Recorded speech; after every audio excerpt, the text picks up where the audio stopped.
Give me a little intro there, Gomer. There's no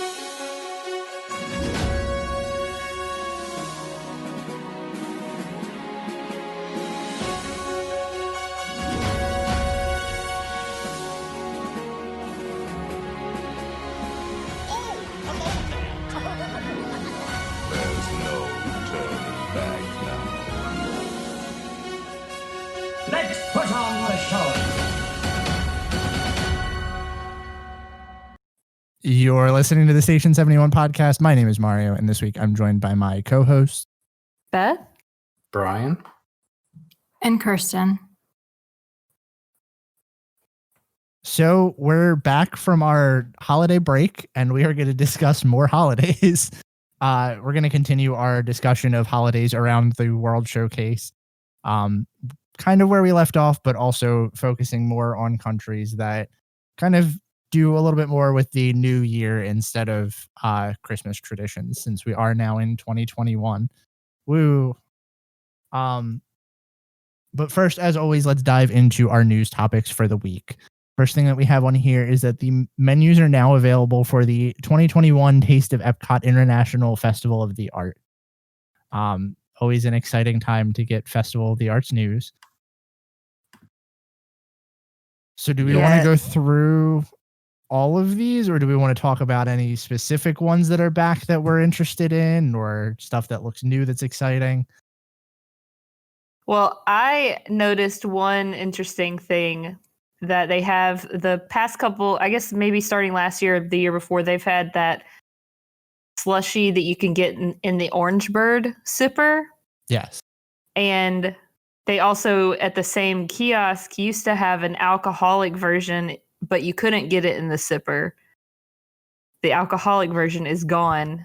And I speculate that it's because so many people wanted it in the sipper and couldn't get it in the sipper. And there was a stink about that. So they're like, well, we'll just offer the non-alcoholic one. I just thought that was interesting that they stopped offering the alcoholic one. That is kind of funny.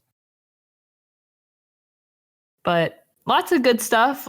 Lots of favorites from last year. I love the deconstructed cheesecake.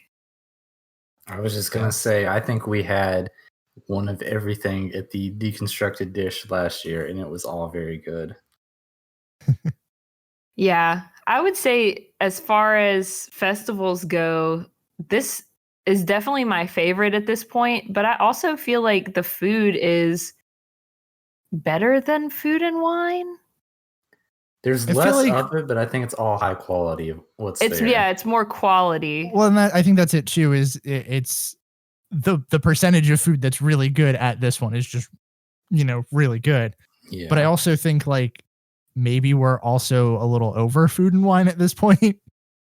It also may be just because all of the food is really well presented, and so it automatically looks better than Food and Wine a lot of times. And that tricks your brain into thinking that it's actually tastes better too. I don't know, just a theory. Could be. But some of the new stuff seems interesting. I found it interesting that they added tomato soup with grilled cheese. That seems very tame. Yeah. I'm also noticing that a lot of the new stuff seems to be drinks. Mm-hmm. There's a lot of new drinks. Yeah. They gotta have interesting. something for people like me, like the grilled cheese. It's probably the thing. Oh, yeah. More than I mean, anything else. nothing wrong with a grilled cheese and tomato soup. That's ultimate comfort food right there. I mean, honestly, I don't even like you tomato have a cold in the middle of Epcot. You bet, and nobody better have a cold in the middle of Epcot this year, or they're going to get some looks. Yeah. I'm also right there with you, Kirsten. I'm not a tomato soup person. Ugh. There's also this pistachio cake with cherry mousse that sounds really good. I'm a big fan of pistachio, and I'm happy to see that Disney is continuing to add it into things in the parks. They had a pistachio Dole Whip at Magic Kingdom over the holidays that was really delicious. That does not sound appealing at all, but It was I'm glad it pistachio and exists. chai. It was delicious. That sounds disgusting. I Ooh, feel a like it's a chocolate very. I feel like the pistachio Dole Whip was a very hit or miss thing. Like you either loved it or hated it. This chocolate taco. But yeah, that chocolate taco. Chocolate candy shell filled does with sound Mexican really good. chocolate mousse, tropical fruit. Now that I could get behind. I love on here, one of the last ones under funnel cake. It says red velvet funnel cake topped with cream cheese icing and pixie dust. Sounds good. I hope it's not Magical. the same pixie dust That's what I was thinking. Like that they is use it in the glitter? stores, which is just glitter. And also the fact that they list Joffrey's on here like it's kiosks that aren't normally there.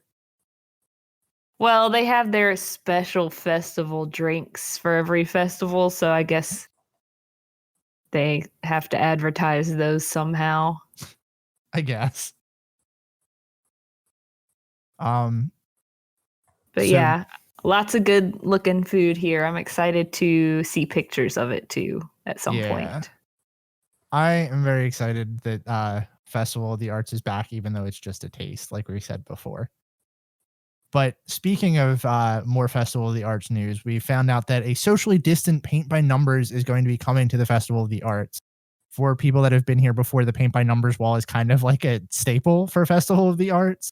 And with the pandemic, there was a lot of question on whether or not this was going to happen.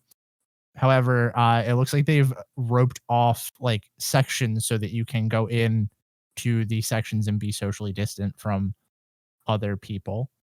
Yeah. And they're also divided by plexiglass dividers. So lots of safety measures in place so that they can continue to do a Festival of the Arts tradition. I'm really glad they're still doing this. It seems silly. Me too. It's cool that you're going and you're actually, like making something, being a part of something with a group of people. Yeah. And it's like some sense of normalcy. As weird as that is, like to be a thing that is making me feel comfort. It's the fact that they are able to do something like this with restrictions is nice. Yeah. Yeah, this is one of my favorite parts of Festival of the Arts, so I am glad that they're still doing it. Although you said there were going to be plexiglass dividers, but I think you may have misread because it says there aren't any plexiglass dividers. That's the only thing I'm concerned about, is that it's literally just a little like rope in between. So it's not like really even distancing. But well, I wonder if maybe they'll do every other thing and like every other slot and then switch it out or something. Yeah, that's what I was wondering, was like if they're going to have an attendant there that's going to like tell people when they can and can't go, and maybe do like every other row. Yeah. Which may make that run a little long, but like for safety, it would be nice. Yeah. Next thing that we have on here is that Disney appears to have confirmed that Cirque du Soleil's Drawn to Life will debut at Disney Springs in 2021, which I keep forgetting that they're redoing Cirque du Soleil. But Disney today, I don't think they had an actual like official. They didn't. It was they did. It was March 20th of 2020. Oh, right. It's but obviously canceled because that was like right when the pandemic was getting into full swing. I wonder where they're at with this. I mean, obviously they would have had to be ready for it if it was supposed to debut in March, but like with the pandemic and everything, I wonder if that set them back even if they were ready to open. I don't know. I imagine that like all of the props and set pieces are probably good to go, but they may have had to change casting due to pandemic. Like if people moved away or decided they didn't want to be a part of it anymore or whatever. Yeah, I'm happy it's coming. I don't know that I'm going to see this until I see like information about it. Then maybe I'll decide if I want to go see it, but I definitely want to see it, but I'm not too keen on the idea of sitting in an auditorium with a bunch of people for 2 hours right now. Yeah. Let's get that vaccine kicking. Well, final news story that we have on here is a little bit of a downer. Apparently, Sorcerers of the Magic Kingdom will close later this month. The official end date that we have is January 24th, 2021 for the, I guess, still somewhat popular Sorcerers of the Magic Kingdom. There's no real reason in this article aside from the fact that maybe the portals have become an issue and especially because of the extended queues that they have with the physical distancing, but still speculation. However, rest in peace to Sorcerers of the Magic Kingdom.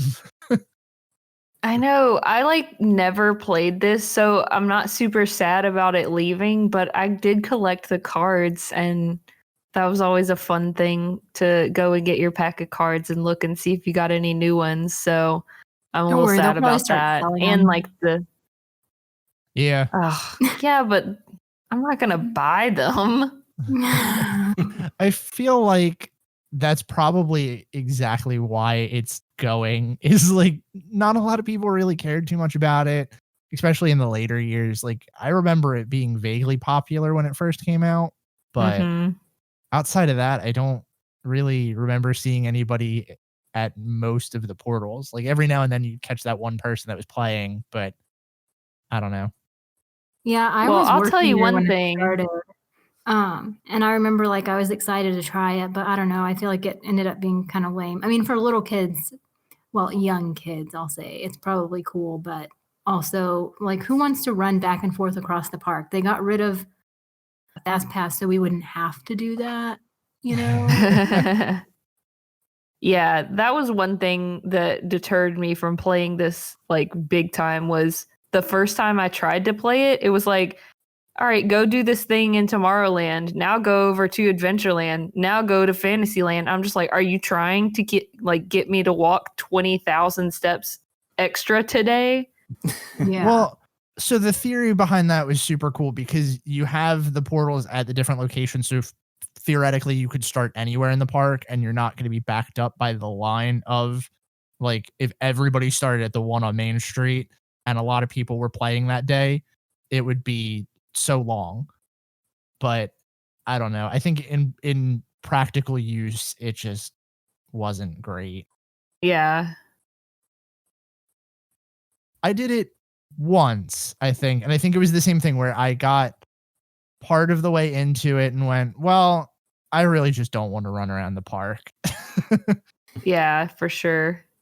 But I will say that as far as the popularity of it goes, obviously this is anecdotal because this is literally me telling a story. But when we were there last month, there's this spot in Adventureland that Laz was sitting while I went to go get the pistachio Dole Whip that I was talking about earlier. And when I came back, he was not sitting there anymore. And I was like, why did you move? That was a good spot. He's like, people keep coming up and trying to do that portal thing. And it was literally right in front of this little cove that you can sit at. It's a little curved bench. And right in front of that is the portal. So he was trying to sit there and people just kept walking up directly in front of him and standing a foot away to do the thing. He's like, I'm just not going to sit here anymore. So it was popular at that point, at least. I think the people that were into it were really into it, but I don't know. I wish it caught on more, and I wish that we would have more interactive stuff like that in the park. In theory, it's great, but in practice, I think they misstepped a little bit somewhere. Yeah, and the upkeep costs are probably not doing them any favors, especially for the amount of people who are utilizing the system. Well, that, and it's a free game that's really not, there's no revenue outside of park admission for it because you get your pack of cards for free. And then I guess you get the special party ticket ones if you go to the party, but where Okay, else does Bob. Disney make money? I'm just saying. I just wish that they would take all of the portals and make them into cooler interactive things. Like, for example, when we were staying at All Star Movies, Caleb and I walked by this little display that had like pictures hanging up that looked like awards, like movie awards, and like a little trophy case. And it was like a movie starring Caleb. And we're like, wait, what? And it had just like read his long distance magic band RFID and put his name up there. And it was like totally unexpected and fun. And it felt like magic. So it's like, do more of that people walk by and it like reads their name off and puts like a cool thing in the window. And if they happen to see it, then it adds a little, magical moment to their day. Yeah. The one thing I do have to say about these that I wish was different is like, this kind of feels like the end of that interactive park scavenger hunt type thing too. Like, Wilderness Explorers exists, yes, but they changed Agent P's. They were supposed to change that to DuckTales, but didn't that get scrapped? I feel like we haven't heard anything about that. Yeah.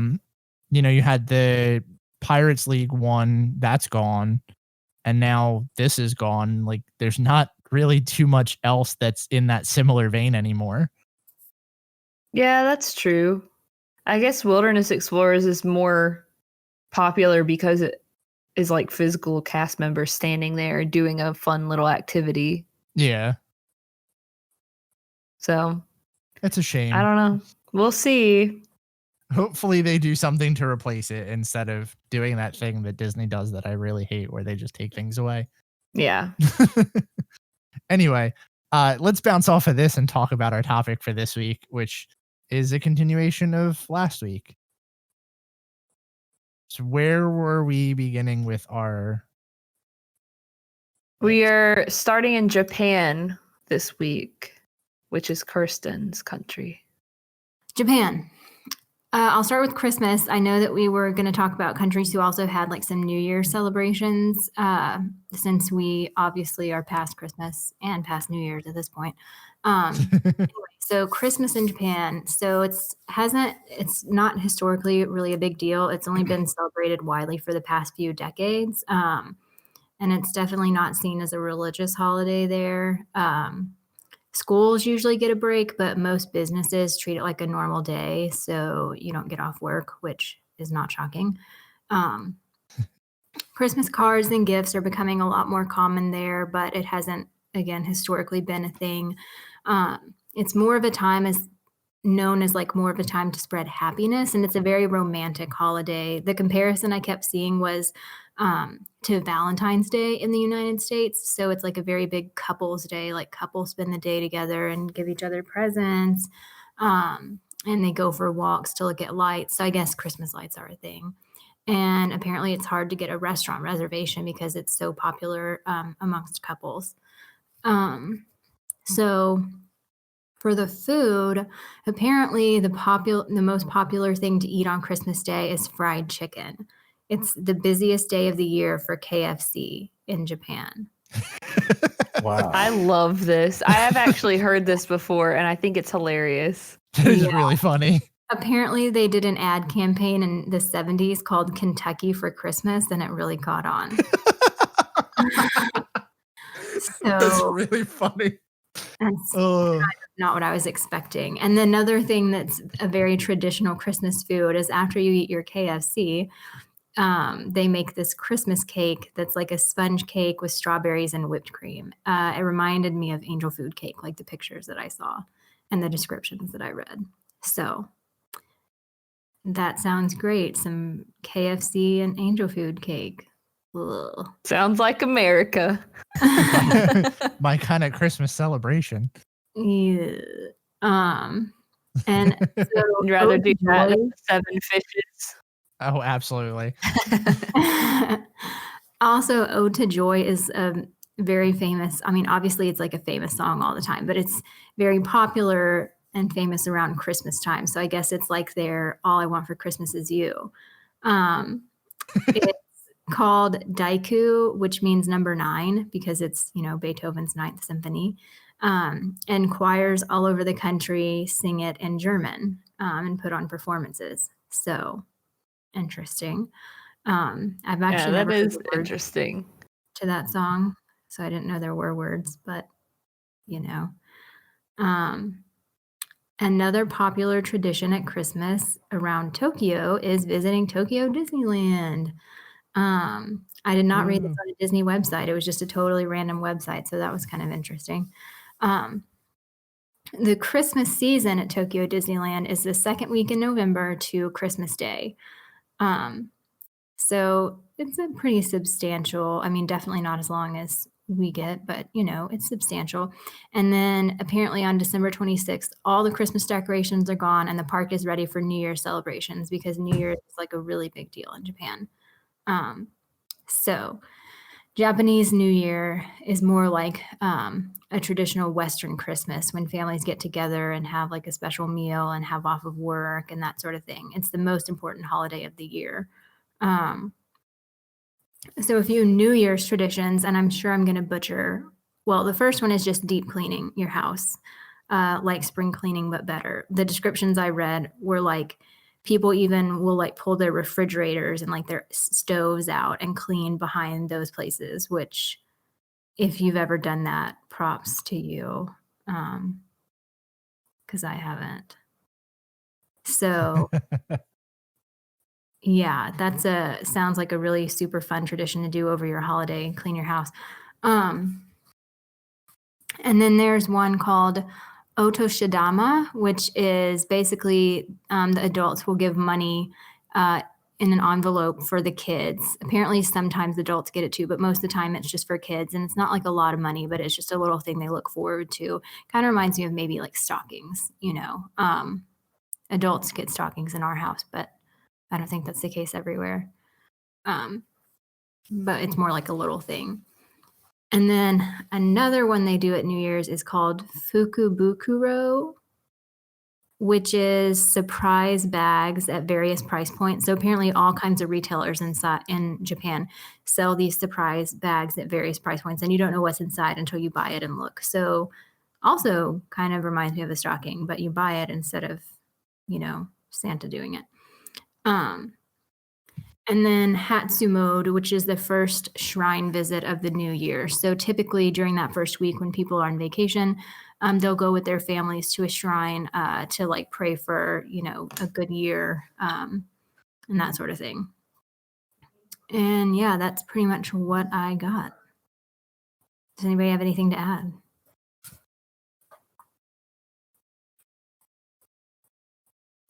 No, it sounds interesting though. All of it. It's I feel like some of them are kind of like, I don't know, similar to over here, but in a different way. Yeah. If that makes sense. The more that we're talking about these, the more I'm surprised how westernized, I guess, Christmas is. I mean, it makes sense because it's a religious holiday, but a lot of these traditions tend to like seem very, very similar. I mean, everybody loves food and everybody loves presents. So, that's universal. So I guess next up is me with China, right? I have some interesting stuff that I've learned about Chinese Christmas. I was kind of saving this one because Chinese New Year is a big thing and I didn't really know too much about it, but I learned that Chinese New Year does not actually fall on New Year. So we're going to talk about that in a little bit. However, Christmas in China is very interesting. Much like we were talking about last time with one of my countries, the Chinese people do like Christmas trees. A lot of the trees that you'll see that are decorated in China for the Christmas season are also like very, very big for whatever reason. Like most of them will be like inside malls or outside of buildings, and they'll be like stories tall. The like actual Christmas celebration and stuff has again kind of moved over to China, and they celebrate it in a similar way.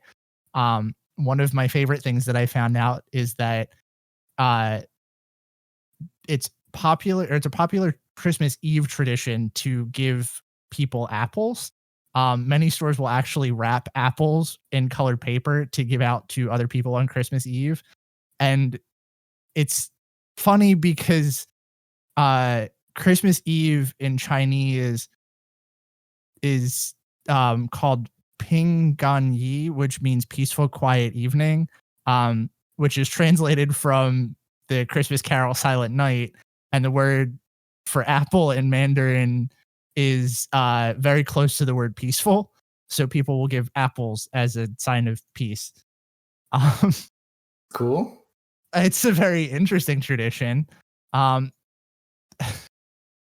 They also like to sing Christmas carols over there, although many of them didn't get super translated. However, the most popular one over there is Jingle Bells. So that's fun. But then outside of that, that's really all of the Christmas traditions that they have over in China. Moving over to like Chinese New Year. Hey, before you do that, Yes. can I throw a Disney reference in there? Go ahead. Remember in Mulan when her grandma's giving her all the gifts before she goes to meet the matchmaker? Vaguely. She gives her a pendant for balance, beads of jade for beauty, and then she gives her an apple for serenity. So that makes sense given There what we you go. just said. I'm glad that we could wrap this background. I'm really impressed you remembered that. I'm very impressed you remembered that too. But I'm unimpressed that you didn't sing the beads of jade for beauty part. Like I thought about it.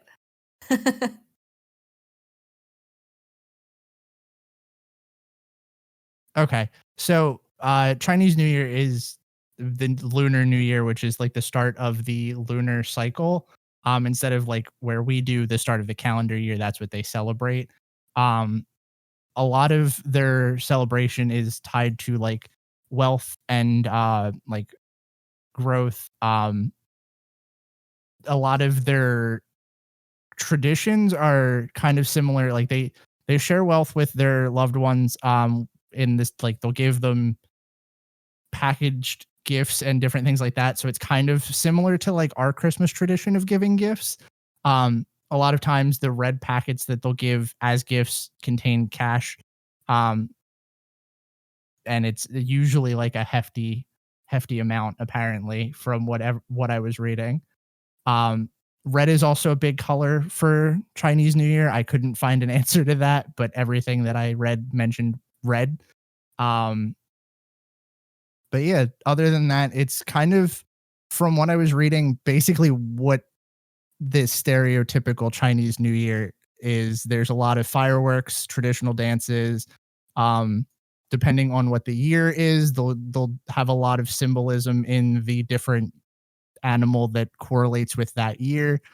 And the other one that I really liked that I feel like I need to start incorporating into my new year was cleaning out last year's clutter. A big thing for Lunar New Year is that they'll clean up everything. Windows get scrubbed, floors get swept, furniture gets dusted. Everything gets cleaned up from top to bottom to avoid clutter on New Year's Day. But the only thing that isn't is dusting. Dusting happens after New Year's Day for fear that good fortune will get swept away, which is kind of interesting. But yeah, that's pretty much it. It was less exciting than I thought it would be to research Chinese New Year. It seems like everybody likes to clean but us. Yeah. Yeah. Nasty Americans. I'm just kidding. So let's see what's next.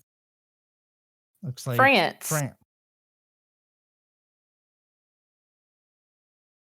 Handing it back over to Kirsten. Okay, I'm here. France. Okay, so again, I'll start with the Christmas traditions and then I'll do the New Year's ones. So starting on Christmas Eve, Le Réveillon is usually like a big dinner, like the big Christmas feast, but it takes place after midnight on Christmas Eve, after Christmas Eve Mass. It's starting to happen more and more on Christmas Day to make it easier for families to get together. I personally can't imagine having a dinner after midnight Mass on Christmas Eve. That sounds terrible. And it's, similar to Christmas and like what we eat here. And then it ends with a bûche de Noël for dessert, which is like a Yule log, which is usually chocolate. And then another common thing in one region of France is La Toise, which is the 13 desserts. And this happens after the Christmas feast. And there's 13 different desserts, which sounds right up my alley. And apparently Sounds it incredible. started out representing Christ and the 12 apostles. They also leave their shoes in front of the fireplace like we do with stockings. And then Père Noël, which is Father Christmas, puts stuff in them. I really want to know, like, is that literal now? Do they still put actual shoes or do they have stockings like we do? And then this next one is kind of funny. So this is called Le Père Fouettard, and his name is Father Spanker. He is like the partner / helper of Santa, and he spanks badly behaved children. So take from that what you will. Personally, I threatened my child a lot this year with like, I'm going to call Santa. So, I don't think it's a bad idea. I feel like that's something that we should pick up here. Yeah, we need some negative repercussions for the children to think about throughout the year. Exactly. Well, but like obviously this is a threat that doesn't actually, nobody follows through because there's not a strange old man coming in and spanking these kids in the middle of the night. So, it seems kind of like maybe there is. Gonna have to put an ad for that on Craigslist next year. Okay. Anyway, another tradition that they have is called papillotes, which is little chocolates or like candied fruits wrapped inside sparkly paper with fringed ends. And then there's usually like a little note written on paper inside. And this is apparently very essential. It reminds me of how like everybody gets a bowl of like Christmas Hershey's Kisses or something at Christmas, but also like mixed with a fortune cookie since there's a note in it. Interesting. I don't know. I mean, it seems just like regular kind of Christmas candy that people have sitting out, but maybe it's different from that. Table decoration. What was really interesting to me about reading all of this, even in Japan, was kind of like how like the religious background of all these traditions, like the Toise, the 13 desserts, is like these aren't really religious countries, not deeply religious countries. And so it's interesting seeing how many of the like traditions originated from like religious things, like the table decoration. So they always have 3 candlesticks on the table, which represents the Trinity, which is, the Father, Son, and the Holy Ghost. And then they also put knots at each end of the tablecloth so the devil can't get under the table, which is interesting.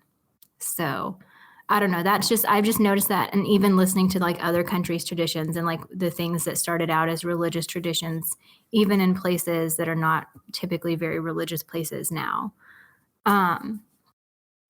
Anyway, a few things that are not a big deal in France at Christmas are Christmas carols. So they are missing out on All I Want for Christmas Is You. Christmas cards and crackers. So, like I was always confused reading Harry Potter because I was like, a cracker, what the heck? Like, why are they talking about crackers? Who cares? But y'all know like the actual crackers that you pull and there's like a surprise inside, right? Yeah. Yeah. So apparently they were inspired by a trip to Paris. And so somebody from the UK invented them after a trip to Paris, but they never actually caught on in France. So they're really a bigger thing in like the UK.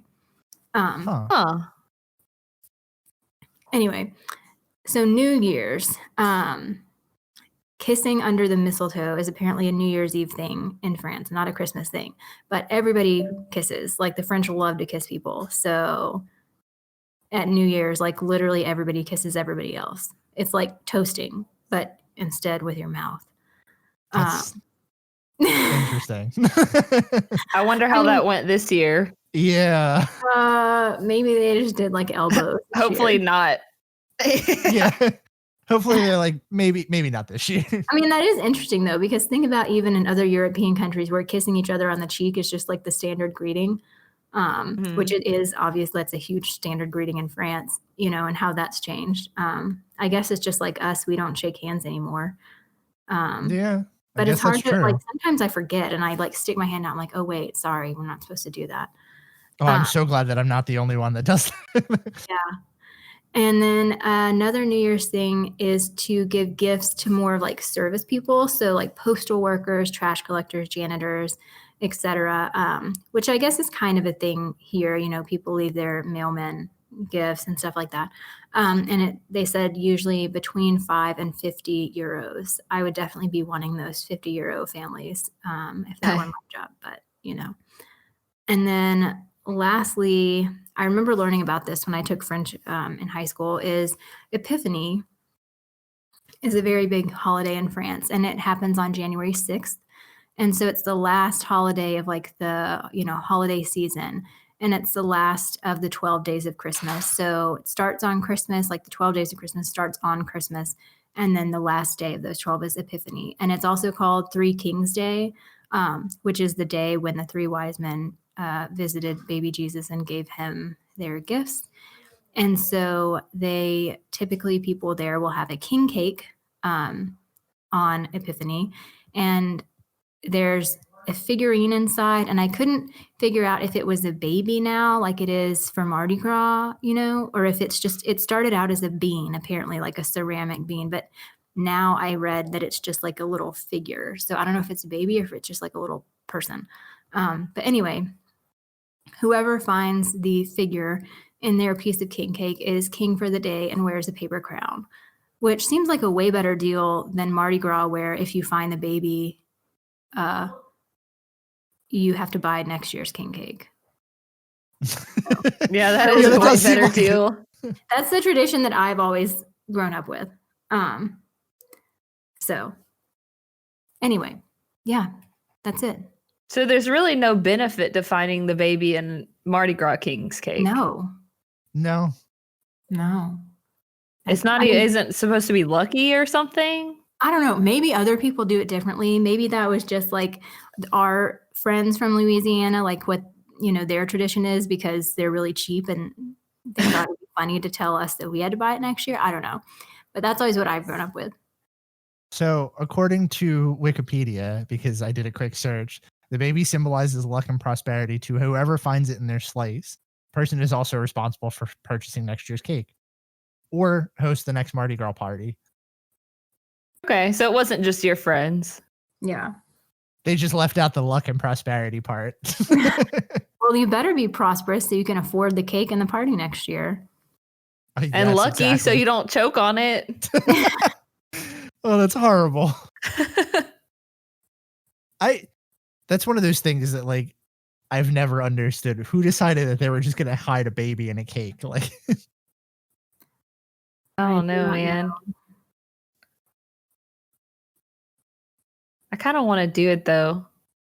That tradition. I've never done king's cake. It sounds kind of fun.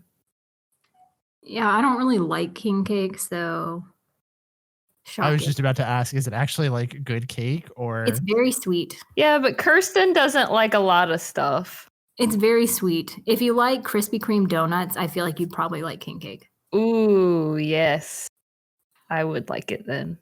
But I feel like there's a difference between a donut and a slice of cake. Like that's a lot of sweet. It's like it's the consistency is not a cake consistency. It's more of like a croissant, honestly. It's like in a big circle. And there's like icing on top. And I think there's usually a filling, like cream cheese or something. I thought it was like a bundt cake, is it not? Well, I mean, but it's very flat. Like it's it's really like a big oval croissant with filling and icing on top. Yeah. I found a picture of it and I see exactly what you're talking about. Yeah. Well, Mardi Gras is coming up, so maybe I'll give it a shot. Maybe I'll try to bake King's cake and put a little baby in it. Don't tell. What you should do is just like do one half, like don't tell Laz, and do half with like babies. A bunch of babies. And then do your half with like nothing. And then be like, oh, what? You can keep getting babies. What? That's funny. Oh. I like that idea. Anyway, yeah, that's all I got. Well, Beth, that brings it back over to you for the last two countries. All right. Well, I hate to start it off on a, I don't know, disappointing note, but these countries are so similar to the USA that there aren't a whole lot of different traditions that they don't share with us. But in the UK, there is one in particular that didn't make it all the way across the ocean for obvious reasons, which is the tradition to watch the Queen's speech on Christmas Day. And in some families, you don't eat until you've watched the Queen's speech. So it's usually at 3 p.m. So if you have one of those early Christmas dinners, like a lot of people do here in the United States, you got to push it till after the Queen's speech in some families. But they do celebrate in the UK Boxing Day, which is December 26th. So it's a public holiday and most people are typically off of work. And they spend the day enjoying leftover Christmas food, which for the British, it includes turkey and stuffing sandwiches, something called bubble and squeak, which is cooked potatoes and cabbage mixed together and fried. And sometimes, that doesn't sound like something I would eat. And then they also will make turkey soup, which is kind of like chicken noodle soup over here. It's like the same concept, but with turkey instead of chicken. A lot of families will watch TV and watch soccer. Apparently, there's usually a lot of soccer to watch on Boxing Day. Some families will go for a walk if the weather is nice or play party games. And Boxing Day is also sort of like the UK's version of Black Friday. So like here in the United States, a lot of sales are online now, but many big box stores open really early in the morning on Boxing Day for their big sales of the year over in the UK. There is, for New Year's, an old superstition in Scotland and some other parts of the UK called first footing, in which they believe that the first person to enter someone's home on New Year's Day will bring the luck of the new year with them. So they call this person the first footer, and dark-haired people are believed to be the luckiest to have as your first footer for some reason. And it's also customary for the first footer to carry a lump of coal with them as they go on their first footing. So, like I said, UK, super similar to the United States as far as Christmas traditions go. So that's all I got for the UK. So we'll move on to our next similar country, which is Canada.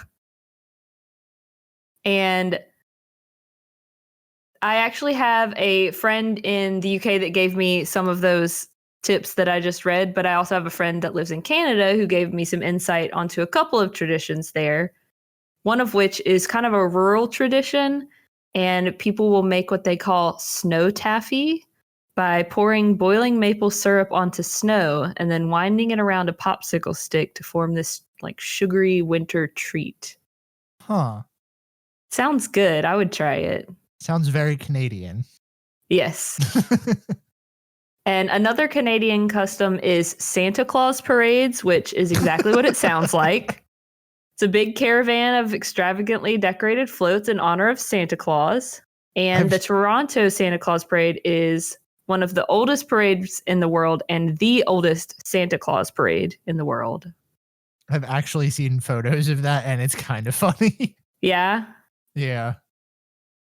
The Toronto Santa Claus Parade is also one of the largest parades in North America. So it's kind of like our Macy's Thanksgiving Day parade here in the United States.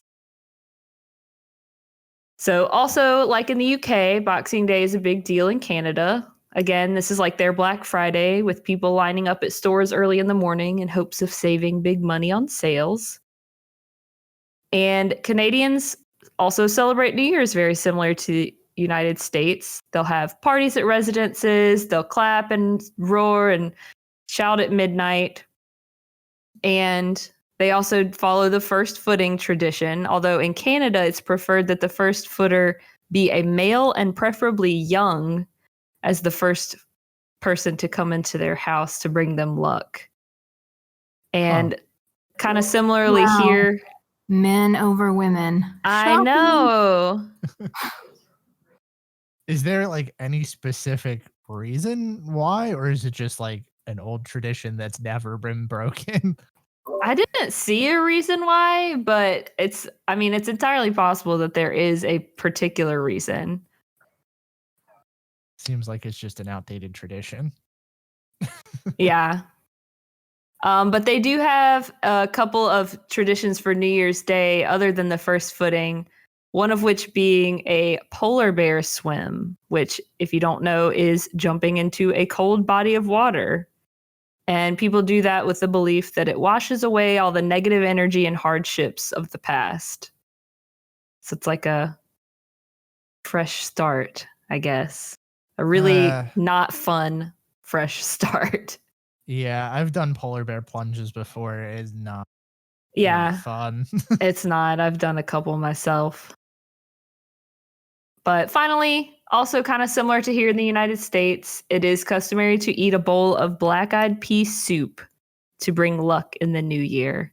I know in the United States, it's more common to just eat black-eyed peas and collards, but they eat black-eyed pea soup up there.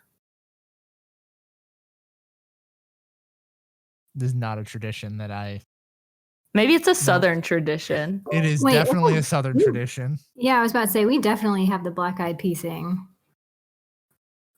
So it just skipped over the North United States. It's in Canada and it's in the South United States, but not in between. I mean, I know people that do it, but most of them are like Southern or have family Dicks? Is that that true? are I'm further saying. down south. No. I'm not a huge fan of black-eyed peas and collards myself, so I don't actually follow that tradition, but I am familiar with its existence. Yeah, no, black-eyed peas are definitely not my thing. So yeah, that's the UK and Canada.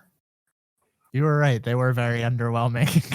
That's what I'm saying. It's like so many of the traditions are the same. It's, eat a turkey or a duck or some sort of roasted fowl and sit around and eat with your family. And at Give New gifts. Year's, you have parties and toast with champagne at midnight. Super similar.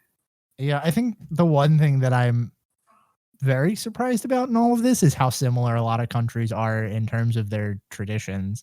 Mm-hmm. Well, that was our tour around the world showcase, if you will, of holiday traditions. I do wish that I feel like maybe I just haven't been to Disney around Christmas. I wish that they would do more of the like holidays around the world stuff in World Showcase now that we've gone through these. They do have like the kiosks that a lot of times will have food related to the country's like holidays, but a lot of it I feel like is just Americanized versions of their like foods that would appeal to people. And I know that before COVID they had the storytellers in some countries where they had these people that would dress up and tell the like customs or whatever, like talk about their version of Santa Claus or whatever in Italy or Germany or wherever. Yeah. So maybe that'll come back after COVID is done for. Hopefully. I would like more knowledge on other countries' traditions in World Showcase. I feel like that's the best part. And Yeah. Yeah. Well, any traditions that you guys were either surprised about, interested in, stuff that you wish you could take part in? The KFC on Christmas is bizarre, and I love it. Yeah. I had heard of that before you mentioned it, and I've always thought that was so funny. That marketing campaign was a success, obviously. It must be if they're still doing it. That's surprising in the sense that like it feels kind of like an internet meme, but it's not. Yeah, it does feel like a meme. Well, I don't have too much else unless there's anything you guys want to talk about. I kind of figured our holiday traditions would go a little bit longer, but it wasn't too much. Well, I am good with wrapping up here, but I did want to give a shout out to a listener. Her name is Kirsten, and she's actually the one that gave us this idea for this topic. So I want to say thank you to her. It was fun to learn about other countries' traditions. And if anybody out there is listening and you think of a topic that you want us to cover, please feel free to give us a DM on social media, or you can email us at station71podcast@gmail.com. Yes. Love to hear your guys' ideas, and we are here for you. So if you want us to cover something, let us know. Yeah, and we usually do try to prioritize those topics. Try to being the key word. Yeah. If they're feasible. But yeah, it's always nice to have listener suggestions.